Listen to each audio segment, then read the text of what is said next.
Hello all. इस lecture में हम लोग पढ़ेंगे फोर्स्ड हार्मोनिक ऑसिलेटर में transient state and steady state के बारे में। ठीक है, तो सबसे पहले ये है क्या फोर्स्ड हार्मोनिक ऑसिलेटर। तो सपोज आपके पास यहाँ पे हमारे पास कोई एक ऑसिलेटर है, मान लेते हैं पेंडुलम। तो पेंडुलम क्या करेगा, एक फोर्स इसके ऊपर लगेगा जिसकी वजह से पेंडुलम ऑसिलेट करेगा। वो फोर्स क्या होगा, क्योंकि पेंडुलम कैसा ऑसिलेशन कर रहा है, सिंपल हार्मोनिक मोशन, इसलिए इसका जो फोर्स होगा रीस्टोरिंग फोर्स लगेगा इस पेंडुलम के ऊपर, जिसकी वैल्यू होगी माइनस ऑफ द के एक्स के बराबर। और अगर मान लें कि यहाँ पे मीडियम प्रेजेंट है जहाँ पेंडुलम ऑसिलेट कर रहा है, तो पेंडुलम के ऊपर एक रेजिस्टेंस काम करेगा जिसको हम बोलते हैं रिटार्डेड, एफ रिटार्डेड। यानी ये मीडियम इस पेंडुलम के मोशन का विरोध करेगा। और किस तरीके से विरोध करेगा, इसकी वेलोसिटी को डिक्रीज करेगा। ठीक है, और अगर हम मान लें कि ये जो वेलोसिटी डिक्रीज हो रही है जिसकी वजह से फाइनली पेंडुलम रुक जाएगा, तो मान लेते हैं पेंडुलम के ऊपर हम एक एक्स्ट्रा फोर्स लगा रहे हैं जो कि है एफ एक्सटर्नल। तो एफ एक्सटर्नल जो होगा आपके पास वो हो जाएगा, मान लेते हैं यह है F zero sine P T.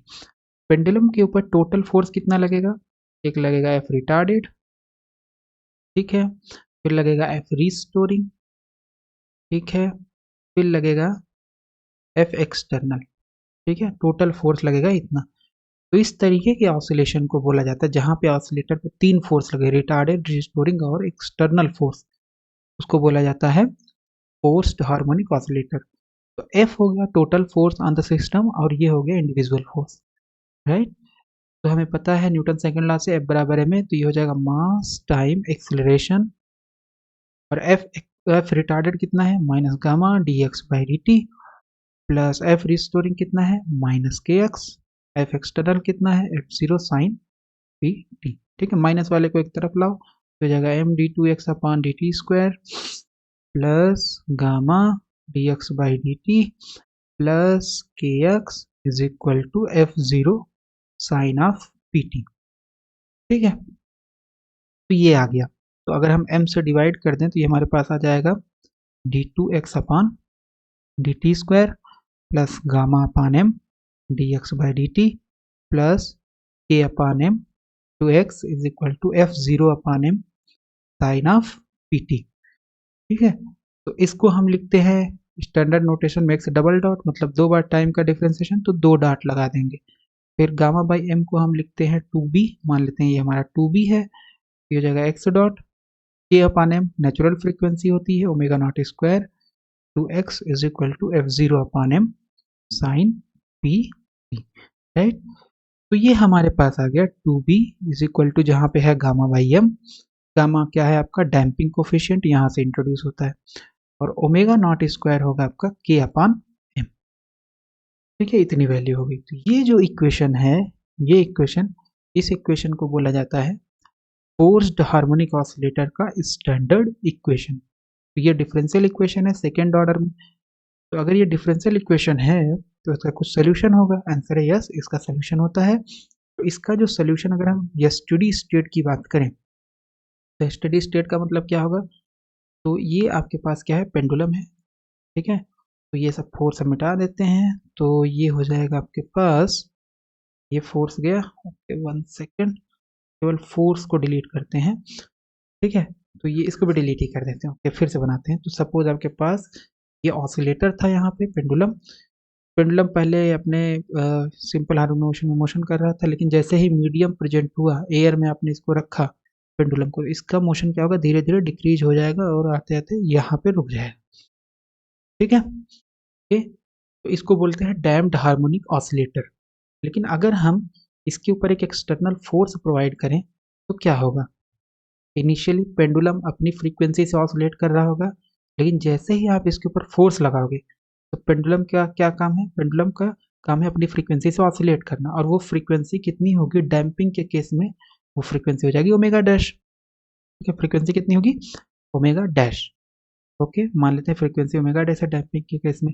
लेकिन जैसे ही आपने फोर्स लगाया तो ये तुरंत ऑसिलेटर को ऑसिलेट कराना स्टार्ट नहीं करेगा, मतलब ऑसिलेटर अपना तरीके से स्टार्ट है, ऑसिलेट कर रहा है, और एक्सटर्नल जो फोर्स है, क्योंकि इसकी भी तो, ये भी तो ऑसिलेट कर रहा है, F zero sine P T है, ये भी कैसा फोर्स है, पीरियोडिक फोर्स है, मतलब क्या है कि इसको थोड़े थोड़े समय के बाद ऐसे पिंच करते जा रहे हैं, ठीक है, पेंडुलम को। तो F0 साइन पीटी, तो इसकी फ्रीक्वेंसी जो होगी ओमेगा डैश, और ऑसिलेटर की जो फ्रीक्वेंसी ओमेगा डैश, और जो फोर्स की फ्रीक्वेंसी है पी, इनिशियली ये दोनों डिफरेंट होंगे।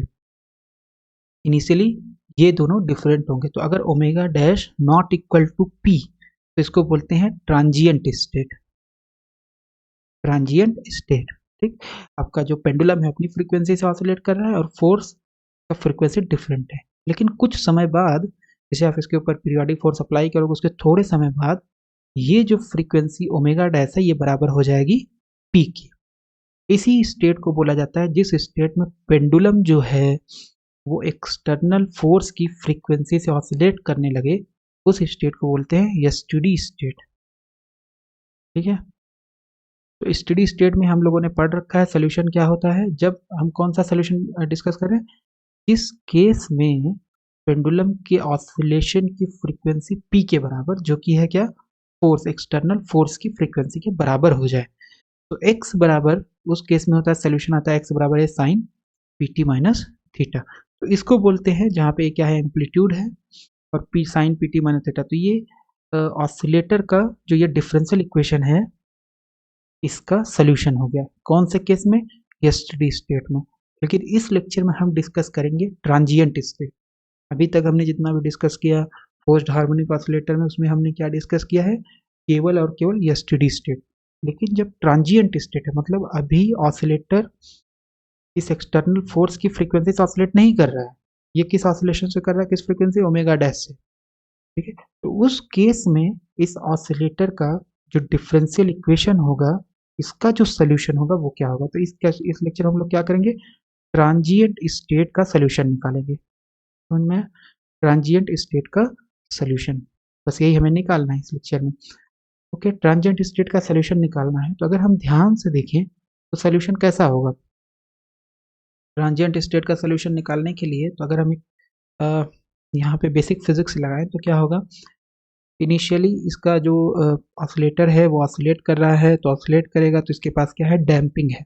मतलब पेंडुलम के पास क्या है, डैम्पिंग है या रेजिस्टेंस लग रहा है ड्यू टू मीडियम। तो इसकी वजह से जो इसका सोल्यूशन होता है डैम्पिंग के केस में वो कितना होता है, ये किस तरीके से बिहेव करेगा, डैम्प्ड हार्मोनिक ऑसिलेटर की तरीके से, ए जीरो माइनस बी टी, और ये आ जाएगा sine omega dash T plus five, इसको मान लेते हैं x2। तो डैम्प्ड के केस में क्या होगा, ये होगा डैम्प्ड सोल्यूशन, है ना, डैम्प्ड सोल्यूशन। लेकिन स्टेडी स्टेट सोल्यूशन क्या होगा इसका, तो इनिशियली जैसे आप इसके ऊपर फोर्स लगाओगे तो पेंडुलम का जो सोल्यूशन होगा वो ये होगा, ठीक है। मतलब non steady state solution pendulum का क्या होगा, डैम्प्ड हार्मोनिक ऑसिलेटर की तरीके बिहेव करेगा, तो ये सोल्यूशन होगा। सम टाइम बाद, जैसे आपने फोर्स लगा उसके थोड़ी देर के बाद, जो ये पेंडुलम है या ऑसिलेटर है ये फोर्स की फ्रीक्वेंसी से ऑसिलेट करने लगेगा। तो इस केस को क्या बोलते हैं, इस केस को हम बोलते हैं स्टेडी स्टेट। इस केस में सोल्यूशन क्या होता है, x बराबर a sine P T minus theta, a sine P T minus theta. तो इसका मतलब है ट्रांजिएंट स्टेट में जो सोल्यूशन होगा वो क्या होगा, दोनों का लीनियर कॉम्बिनेशन। तो इन ट्रांजिएंट स्टेट जो सोल्यूशन होगा x इस डिफरेंशियल इक्वेशन का, वो क्या होगा, x1 प्लस x2 का लीनियर कॉम्बिनेशन, ठीक है। ओके, तो अब इसको हम डिटेल में देख लेते हैं। तो ये हमने एक इंट्रोडक्शन डिस्कस कर दिया कि इस लेक्चर में हम लोग करने क्या वाले हैं। तो यहाँ पे हमारे पास सबसे पहले हम देख लेते हैं ट्रांजिएंट स्टेट की डिफिनीशन क्या है। तो ट्रांजिएंट स्टेट बेसिकली क्या होता है आपके पास, इन ड्रिवेन ऑसिलेटर यानी forced oscillator, in the beginning the oscillator tries to vibrate with frequency omega dash। जो damped हार्मोनिक ऑसिलेटर की फ्रीक्वेंसी है ओमेगा डैश, इसकी वैल्यू होती है नेचुरल फ्रीक्वेंसी माइनस डैम्पिंग का स्क्वायर, है ना, minus B square. So this is damping per unit mass है। तो ओमेगा डैश की फ्रीक्वेंसी से ऑसिलेटर ऑसिलेट कर रहा था, and the applied periodic force tends to impose its own frequency. जो आपने बाहर से पीरियोडिक फोर्स लगाया है वो क्या करेगा, बोलेगा कि नहीं, पेंडुलम को बोलेगा कि तुम मेरी फ्रीक्वेंसी से ऑसिलेट करो। तो इनिशियली पेंडुलम इस फ्रीक्वेंसी से ऑसिलेट कर रहा था, तो फोर्स को बोलेगा कि नहीं, तुम पी से ऑसिलेट करो। तो इस स्टेट में जब ओमेगा डैश पी के बराबर नहीं होता है, उसको बोलते हैं क्या, उसको बोलेंगे transient state. Hence for some time oscillator is in transient state. ठीक है। दूसरा है स्टेडी स्टेट। क्या होता है? The free oscillation of frequency die out and ultimately the system starts oscillating with a constant amplitude with the frequency of driven harmonic force। तो initially आपका oscillator जो था वो कैसा था? अगर हमने फोर्स नहीं अप्लाई किया तो वो डैम्प्ड हार्मोनिक ऑसिलेटर था, ओमेगा डैश फ्रीक्वेंसी से ऑसिलेट कर रहा था। लेकिन जैसे आप फोर्स अप्लाई करोगे तो फोर्स जैसे अप्लाई करो उसके थोड़े समय के बाद जो ऑसिलेटर होगा वो पी फ्रीक्वेंसी से ऑसिलेट करने लगेगा। इस स्टेट को बोलते हैं जब ऑसिलेटर पी फ्रीक्वेंसी यानी एक्सटर्नल फोर्स की फ्रीक्वेंसी से ऑसिलेट करने लगे, इसको बोलते हैं steady state solution. In transient state the oscillation of system takes place under the superposition of two oscillations of frequencies omega dash and P. तो transient state में क्या होगा? ऑसिलेटर की दो फ्रीक्वेंसीज होगी, एक होगी ओमेगा डैश और होगी एक ही फ्रीक्वेंसी, बट वो क्या होगा? लीनियर कॉम्बिनेशन और सुपरपोजिशन होगा ओमेगा डैश और पी का। ठीक है। Consider the system to be rest at T is equal to zero, X बराबर जीरो पे। मान लेते हैं कि यहाँ से एक्स बराबर जीरो पे स्टार्ट हुआ है ऑसिलेशन। ठीक। तो differential equation forced harmonic oscillator का क्या होता है? M d two x upon d t square gamma d x by D t plus k x f zero sine P t. यहाँ पे टू बी है damping coefficient upon mass, omega not square है natural frequency of oscillator जब damping नहीं present है ना, के upon M होता है। तो इसको हम लिखें तो इतना आ जाएगा, इक्वेशन 1 आ जाएगा फोर्स्ड हार्मोनिक ऑसिलेटर का स्टैंडर्ड इक्वेशन। तो जनरल सोल्यूशन इसका क्या होगा? दो टर्म आएगा, एक x1 होगा एक x2 होगा। x1 जो है वो स्टेडी स्टेट सोल्यूशन है और x2 जो है वो क्या है? डैम्प्ड स्टेट सोल्यूशन या डैम्प्ड हार्मोनिक ऑसिलेटर का सोल्यूशन। तो इन दोनों का जो लीनियर कॉम्बिनेशन होगा वही ट्रांजिएंट स्टेट में इस डिफरेंशियल इक्वेशन 1 का सोल्यूशन होगा। ठीक है। तो इसको हमने x बराबर x1 प्लस x2, x1 की वैल्यू रख दी, x2 की वैल्यू रख दी। ठीक है। तो dx बाई डी टी निकाल लेते हैं इससे, इक्वेशन 2 से। तो dx बाई डी टी निकालेंगे तो जैसे डिफ्रेंशिएट तो टाइम इंडिपेंडेंट है तो ये बाहर आ गया। ठीक है। साइन पी टी का डिफ्रेंसिएशन हो जाएगा। फिर ए जीरो, ये भी आपका टाइम इंडिपेंडेंट बाहर आ गया, यहाँ माइनस बी टी है। ओके। तो ये माइनस बी टी और इसका पूरा डिफ्रेंसिएशन हो जाएगा। तो dx by D t a और sine P T minus theta का डिफ्रेंसिएशन क्या आएगा? cos p T minus theta into p, है ना। तो पहले इसका करेंगे, साइन को मान लेंगे p है तो साइन p का डिफरेंशिएशन cos p, लेकिन ये p नहीं है, ये क्या है? pt माइनस थीटा, तो इसका इनटू करके चेन रूल से दोबारा करना पड़ेगा। ओके। Plus a zero. अब यहाँ पे बैक चलते हैं, यहाँ पे दो फंक्शन है, एक ये फंक्शन है एक ये फंक्शन है इनटू में। तो फर्स्ट फंक्शन का differentiation into second plus first into second function का डिफरेंशिएशन। सो फर्स्ट फंक्शन का differentiation e to the power minus B T का डिफरेंशिएशन जब करेंगे तो इसका वैल्यू कितना आएगा? इसकी वैल्यू आ जाएगी इतनी, है ना। e to the power x का सबसे पहले इसको कर लेंगे, e to the power x से, तो e to the power x का e to the power x आएगा, लेकिन ये x नहीं है माइनस बी टी है तो इसका फिर से करना पड़ेगा। तो टाइम के रिस्पेक्ट में करेंगे तो माइनस बी बचेगा। ठीक है। फिर second function plus first function into second का डिफरेंशिएशन हो गया। ओके। सो वेलोसिटी हमारे पास आ गई AP cos PT minus theta, AP cos PT minus theta, e to the power minus B T बाहर ले लेंगे तो this is A0 e to the power minus B T minus B sine omega T plus five plus omega cos omega T plus five. यह आ गया equation number 3। ठीक है। मान लेते हैं ऑसिलेटर t बराबर जीरो पे, x बराबर जीरो पे था और उसकी वेलोसिटी जीरो थी। मान लिया हमने कि वो ऑसिलेट नहीं कर रहा था इनिशियली, t बराबर जीरो पे x बराबर zero D x by D T zero. तो जैसे आप t बराबर जीरो x बराबर जीरो करोगे तो x की वैल्यू किस में दी है? इक्वेशन 2 में। x की वैल्यू दी है इक्वेशन 2 में। ठीक है। तो यहाँ पे हम रखेंगे t बराबर जीरो तो ये जीरो हो जाएगा, ये 1 हो जाएगा, t बराबर जीरो पावर जीरो मतलब ये 1 हो गया और ये जीरो तो ये साइन फाइव आ जाएगा। इसका मतलब है x बराबर भी जीरो है t बराबर जीरो पे, तो ये जीरो बराबर a sine minus theta plus a zero sine five. ये बाउंड्री कंडीशन जो आपने इनिशियल कंडीशन लगाई इक्वेशन 2 से, तो ये हो गया 0 0 और ये जगह sine minus theta plus a zero sine five. तो जीरो बराबर साइन माइनस थीटा की वैल्यू कितनी होती है? Minus sine theta plus a zero sine five. इसको इधर लाएंगे तो ये प्लस हो जाएगा, a sine theta is equal to a zero sine five. ये आ गया आपका इक्वेशन नंबर 4। ठीक है, इक्वेशन नंबर 4। ठीक है। तो इक्वेशन नंबर 4 और फिर हम दूसरा बाउंड्री कंडीशन लगा देंगे t is equal to 0 dx by D T is equal to 0। तो जैसे t बराबर 0 करेंगे dx बाई डी टी, तो इक्वेशन 3 यूज करो। इक्वेशन 3 में जैसे रखेंगे ये 0 हो गया, और इक्वेशन 3 चलते हैं, सो दिस इज 5, तो बैक जाना पड़ेगा। ये है t बराबर 0, तो कास माइनस थीटा हो गया, a 0 ये 1 हो गया, माइनस b साइन फाई हो गया, प्लस ओमेगा कास फाई हो गया, और ये तो 0 ही है t बराबर 0 पे। तो ये हो जाएगा 0 is equal to a p cos minus theta plus a 0 into 1 minus b sine phi plus omega cos phi आ जाएगा। ठीक है, कास माइनस थीटा बराबर होता है कास थीटा, तो ये आ जाएगा ए पी कास थीटा ए 0, और ये हो गया minus B sine phi plus omega cos phi.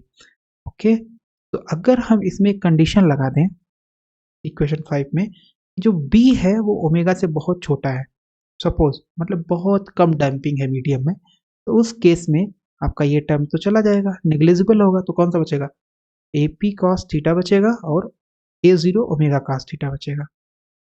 ठीक है, और p बराबर ओमेगा हो जाएगा आपका जो b जब बहुत स्मॉल होगा, और एक हमने कंडीशन, दो कंडीशन इम्पोज की है, मतलब आपका जो स्टेडी स्टेट बस पहुंचने ही वाला है उस केस में, और डैम्पिंग बहुत ही कम है। ठीक है, तो ऑसिलेटर की फ्रीक्वेंसी ऑलमोस्ट बराबर हो जाएगी किसके, p के बराबर हो जाएगी। ठीक है, तो ओमेगा बराबर p ले लिया है, और b very very less than p लिया है, ओमेगा लिया है, रखेंगे यहाँ पे, तो यहाँ ए पी बराबर ओमेगा रख देंगे, तो यह हो जाएगा ओमेगा, और ये ओमेगा कॉस थीटा हो गया, ए 0 हो गया, और ये आपके पास हो गया b बहुत छोटा है तो इसकी वैल्यू नेग्लिजिबल है, ये हो जाएगा ए 0 ओमेगा कॉस पाई, तो इसको इधर लाएंगे, तो ये हो जाएगा ए कॉस थीटा, सो माइनस आएगा, और एक माइनस आ जाएगा ए 0 कॉस फाई, ओमेगा से ओमेगा कैंसिल हो गया। ठीक है, बाहर कॉमन ले लेंगे, डिवाइड कर देंगे 0 में 0, तो दिस इज इक्वेशन 6। तो हम लोग ये सब कर क्यों रहे हैं, हमारे पास तो सोल्यूशन आ गया था। ठीक है, हमारे पास सोल्यूशन क्या आया था, बैक चलते हैं थोड़ा, हाँ ये सोल्यूशन था, x is equal to x one plus x two a sine P T minus theta a 0 इतना था। लेकिन हमें ये तो नहीं पता ना ए क्या है, ए 0 क्या है, थीटा क्या है, फाई क्या है, तो ये निकालने के लिए हमें क्या करना पड़ेगा, बाउंड्री कंडीशन, इनिशियल कंडीशन लगाना पड़ेगा। ठीक है, इसीलिए हम लोग ये सारा कुछ कर रहे हैं। अब आ जाते हैं अपने प्रेजेंट स्लाइड पे। सो ए कास थीटा आ गया minus A 0 cos phi, equation 6। Okay, divide equation 4 by equation 6। तो इक्वेशन 4 में हम लोगों ने क्या निकाला था, ध्यान से देखो, एक इनिशियल कंडीशन लगाई t बराबर 0 x बराबर 0, इक्वेशन 4 आ गया a sine theta is equal to a 0 sine phi. फिर हमने एक बाउंड्री का एक इनिशियल कंडीशन लगाई t बराबर 0 dx बाई डी टी 0, तो हमारे पास आ गया इक्वेशन 6। इन दोनों इक्वेशन को सॉल्व करके यानी 4 और 6 को अगर हम सॉल्व कर लेंगे तो हमें a मिल जाएगा और थीटा मिल जाएगा। तो let's divide equation 4 by equation 6। तो इक्वेशन 4 क्या है, a sine theta is equal to a 0 sine phi, equation 6 क्या है, a cos theta minus a 0 cos phi, a से a कैंसिल, a 0 से a 0 कैंसिल, हो जाएगा tan theta minus tan phi, तो tan phi is equal to minus tan theta. ठीक है, अगर ये माइनस है तो इसका मतलब है हम इसको क्या लिख सकते हैं, इसको लिख सकते हैं tan पाई माइनस थीटा, है ना, tan एक्सोसियस माइनस थीटा बराबर कितना होता है, माइनस tan थीटा। क्या मतलब हो गया, tan फाई बराबर आ गया tan पाई माइनस थीटा, तो अगर ऐसा है तो फाई बराबर पाई माइनस थीटा, तो ये हमने एक रिलेशन निकाल लिया पाई और थीटा में। ठीक है, दूसरा, substitute this value in equation 6। तो अगर हम इक्वेशन 6 में रख देंगे, थोड़ा बैक चलते हैं, तो ये इक्वेशन 6 है, पाई बराबर पाई माइनस थीटा रखेंगे तो 180 माइनस थीटा, तो ये आ जाएगा कास 180 माइनस थीटा, और इधर कास 180 माइनस थीटा का मान क्या था, माइनस कॉस थीटा, तो ये माइनस यहाँ पहले से था तो ये प्लस हो जाएगा, और ये कैंसिल, इसका मतलब आ जाता है ए बराबर ए 0।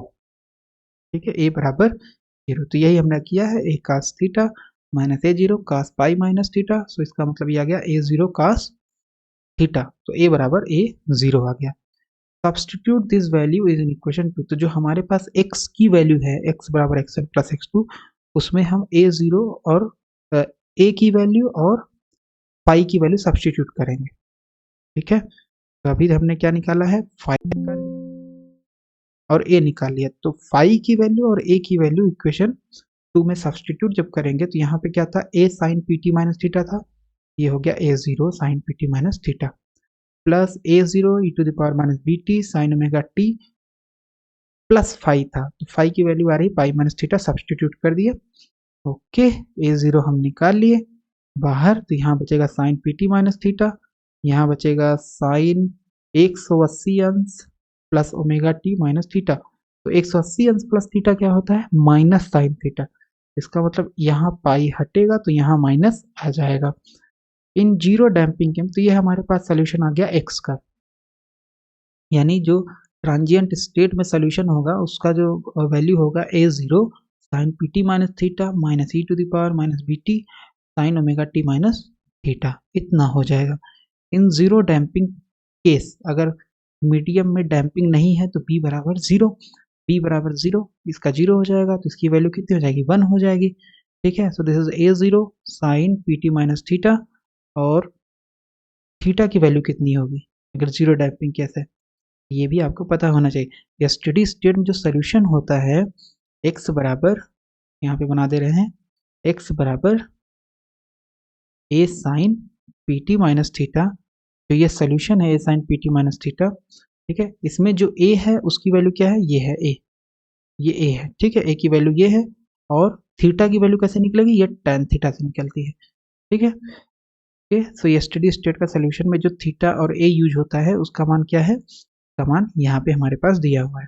ठीक है, प्रीवियस लेक्चर्स में सब हम ये सब डिस्कस कर चुके हैं। तो यहाँ पे अगर हम ध्यान से देखें तो हमारे पास tan थीटा का जो फार्मूला है उसमें क्या है, उसमें हमारे पास है 2bp upon omega naught square minus P square. तो अगर b बराबर जीरो हमने ले लिया, ये पूरा जीरो हो जाएगा, यहाँ b जीरो हो जाए, पूरा जीरो हो गया, b बराबर जीरो पे tan थीटा आपका क्या हो जाएगा, जीरो हो जाएगा। तो tan थीटा जीरो, इसका मतलब है थीटा क्या हो जाएगा, जीरो।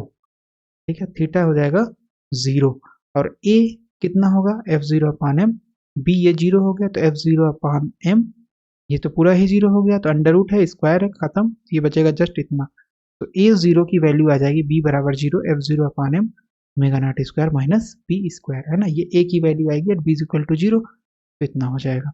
और ए जीरो ए तो दोनों सेम ही है, तो चाहे ए निकालो चाहे जीरो निकालो। ठीक है, तो ए जीरो की वैल्यू हमें पता चल गई है, और थीटा की वैल्यू जीरो, इसमें सब्सटीट्यूट करेंगे। ए जीरो की वैल्यू पे रखना कोई महत्व नहीं है, तो जस्ट थीटा की वैल्यू रख देते हैं, क्योंकि बहुत लंबा एक्सप्रेशन दिखेगा, जब जरूरत होगी तब रखेंगे। थीटा की वैल्यू जीरो, जीरो।